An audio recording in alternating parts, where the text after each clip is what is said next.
आज से 12 साल पहले यूपी के मेरठ शहर में एक कमसिन लड़की का खून हुआ था। पुलिस ने 72 घंटे की तफ्तीश की, गहन छानबीन का दौर चला और जब पुलिस ने कातिल का खुलासा किया तो हर कोई हैरान रह गया था। क्राइम स्टोरीज टीवी में आज उसी सनसनीखेज कत्ल की कहानी आपको सुनाते हैं। उससे पहले ज़रूरी काम है, चैनल को सब्सक्राइब कर लो ताकि ऐसी क्राइम स्टोरीज हम आप तक लाते रहें। कर लिया तो अब सुनो।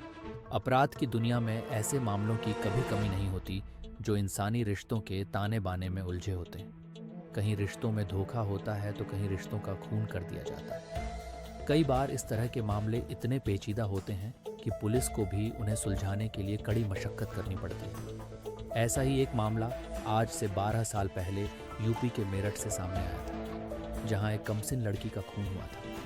और जब पुलिस ने कातिल का खुलासा किया था तो हर कोई हैरान रह गया था। 11 जनवरी 2013 मेरठ, उत्तर प्रदेश। सर्दियों का मौसम था। दोपहर के तकरीबन 12 बज रहे थे। मेरठ के नौचंदी पुलिस थाने में रोज की तरह काम चल रहा था। कुछ फरियादी अपनी फरियाद लेकर थाने में मौजूद थे। कुछ लोगों से पुलिस वाले बात कर रहे थे। थाने का मुंशी अपनी लिखा पढ़ी में मसरूफ था। तभी थाने के फोन की घंटी बज उठती है। चंद सेकंड फोन घनघनाता है और तभी लपक कर एक सिपाही फोन उठाता है। दूसरी तरफ से किसी महिला की आवाज आती है। वो थाने के सिपाही को अपना परिचय देने के बाद बताती है कि अस्पताल में एक लड़की को संदिग्ध अवस्था में मृत लाया गया है। आप आकर छानबीन कर सकते हैं। लाश मोर्चरी में है। ये सुनते ही सिपाही फोन रखता है और थाना प्रभारी को दौड़कर इस बात की जानकारी देता है। इसके बाद बिना देर किए पुलिस की टीम अस्पताल की तरफ रवाना हो जाती है। महज 15 से 20 मिनट में पुलिस अस्पताल पहुंचती है। पहले पुलिस अस्पताल की इमरजेंसी में जाती है, जहां से पुलिस थाने में कॉल की गई थी। फिर पुलिस की टीम मोर्चरी पहुंचती है, जहां पुलिस के सामने थी एक लड़की की लाश, जिसकी उम्र करीब 23 साल थी। लड़की का नाम प्रीति था। वो मेरठ के शास्त्री नगर की रहने वाली थी। पुलिस सबसे पहले लाश का मुआयना करने वाले डॉक्टरों से बात करती है। अस्पताल में उस वक्त ड्यूटी पर तैनात डॉक्टर पुलिस को बताते हैं कि ऐसा लग रहा है कि लड़की का कत्ल उसका मुंह दबाकर किया गया है। बाकी पूरी जानकारी पोस्टमार्टम के बाद ही मिलेगी। पुलिस वाले भी लाश को अच्छी तरह से देखते हैं और पंचनामे की कार्रवाई के फौरन बाद लाश को पोस्टमार्टम के लिए भिजवा देते हैं। इसके बाद पुलिस लड़की के बारे में और जानकारी जुटाती है। छानबीन शुरू करते ही पुलिस को पता चलता है कि उसकी लाश उसी के घर के बाथरूम में मिली थी। उसका सिर एक पानी से भरे प्लास्टिक टब में डूबा हुआ था। ये जानकारी मिलने के बाद पुलिस की टीम 23 साल की प्रीति के घर पहुंचती है। वहां मीडिया वाले भी पुलिस के पीछे पीछे आ जाते हैं। वहां पुलिस को पता चलता है कि प्रीति एमकॉम की छात्रा थी। साथ ही वो यूपीएससी की तैयारी भी कर रही थी। इसके बाद पुलिस पता करती है कि लाश को सबसे पहले किसने देखा था। तो पता चलता है कि लाश सबसे पहले प्रीति की बहन नेहा ने देखी थी। इसके बाद उसने प्रीति के दोस्त शाकिब को फ़ोन किया था। तब तक घर में केवल प्रीति की माँ और बहन नेहा मौजूद थी। शाकिब फ़ोन पर नेहा की कॉल आने के बाद उनके घर पहुंचा था। फिर उन लोगों ने लाश को अस्पताल पहुंचाया था। पुलिस को शास्त्री नगर में मौजूद उनके घर में पिता भीम सिंह मिलते हैं। भीम सिंह ओएनजीसी में इंजीनियर थे। उनकी तैनाती उस वक्त अहमदाबाद में थी, लेकिन वो छुट्टी पर अपने घर आए हुए थे।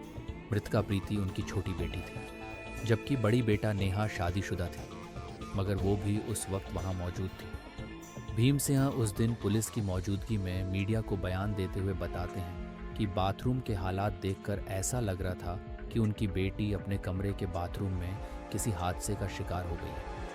वो पुलिस को भी अपना यही बयान दर्ज कराते हैं। इस दौरान पुलिस प्रीति के कमरे ही नहीं बल्कि उनके पूरे घर की छानबीन करती है। बाथरूम से सुराग और सबूत जुटाने की कवायद की जाती है। फोरेंसिक टीम के लोगों की मदद भी ली जाती है, मगर वहां से पुलिस को ना तो कोई सुराग मिलता है और ना ही सबूत। बस पुलिस के पास होता है वो प्लास्टिक का टब जिसमें प्रीति का सिर डूबा हुआ था। कुल मिलाकर पुलिस को पता चलता है कि घटना के वक्त 3 और ठीक उसके बाद घर में 4 लोग मौजूद थे। प्रीति के पिता भीम सिंह, माँ शशिबाला, बहन नेहा और चौथा शाकिब यानी प्रीति का दोस्त। छानबीन और पूछताछ में पुलिस को ये भी पता चलता है कि प्रीति का दोस्त शाकिब पहले कभी प्रीति की बहन नेहा का दोस्त हुआ करता था। लेकिन नेहा की शादी हो जाने के बाद उसकी दोस्ती प्रीति से हो गई। शाकिब का उनके घर आना जाना भी था। इस दौरान पुलिस देखती है कि प्रीति की मां शशिबाला और बहन नेहा का रो रो कर बुरा हाल है।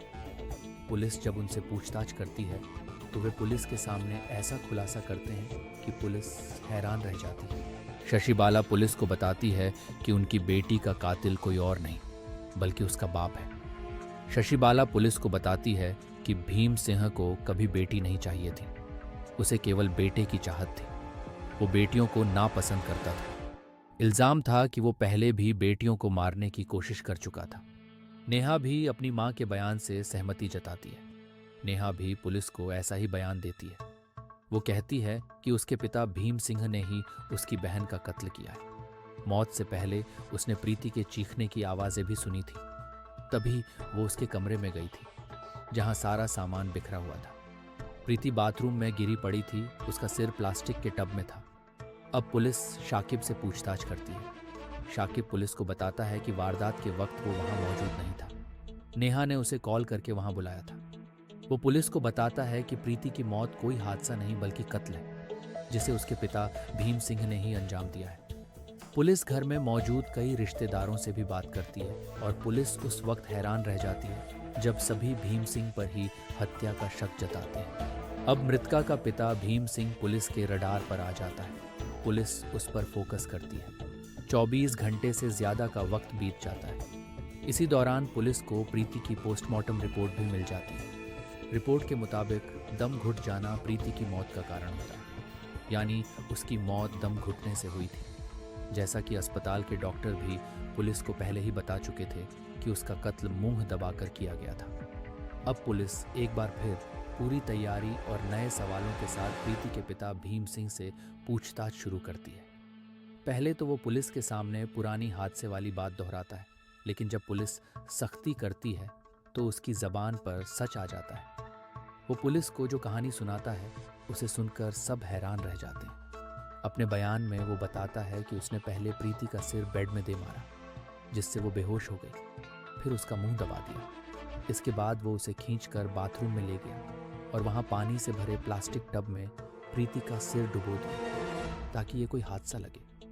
अपना गुनाह कबूल करने के बाद भीम सिंह को कोई अफसोस नहीं था। भीम सिंह पुलिस को बताता है कि वो छुट्टी लेकर अपने घर आया हुआ था। वो अपनी बेटियों से खुश नहीं था। उसे बेटियों को लड़कों से दोस्ती करना भी बिल्कुल पसंद नहीं था। यही वजह थी कि वो शाकिब को भी पसंद नहीं करता था, लेकिन उसका उनके घर में आना जाना था। उसे ये बात बहुत अखरती थी। उसने कई बार अपनी बेटी और पत्नी को भी ऐसा करने से मना किया था। उसने कई बार प्रीति से कहा था कि वह शाकिब से रिश्ता खत्म कर ले, लेकिन जब वह नहीं मानी तो उसने प्रीति को ही खत्म कर दिया। गुस्से में आकर प्रीति को मौत के घाट उतार दिया। भीम सिंह का इकबालिया बयान उसके इरादों को दर्शा रहा था। इसके बाद पुलिस ने तमाम पहलुओं और भीम सिंह के बयान की तस्दीक की और फिर 14 जनवरी 2013 को इस मामले का खुलासा किया, जिसे जानकर हर कोई हैरान था। आरोपी भीम सिंह को अदालत में पेश किया गया, जहां से उसे जेल भेज दिया गया। इससे पहले पुलिस ने मौका वारदात पर जाकर क्राइम सीन भी रिक्रिएट किया था। उस वक्त इस मामले की जांच की निगरानी मेरठ के तत्कालीन एसएसपी डीआईजी के सत्यानारायण कर रहे थे। उन्होंने इस हाई प्रोफाइल मर्डर केस का खुलासा करते हुए बताया था कि पुलिस ने वारदात के महज 72 घंटे बाद ही इस सनसनीखेज कत्ल का खुलासा कर दिया। तो दोस्तों, इस क्राइम स्टोरी में बस इतना ही। हमारे चैनल क्राइम स्टोरीज टीवी को सब्सक्राइब करें, लाइक, कमेंट और शेयर ज़रूर करें। मिलते हैं अगली क्राइम स्टोरी में। धन्यवाद।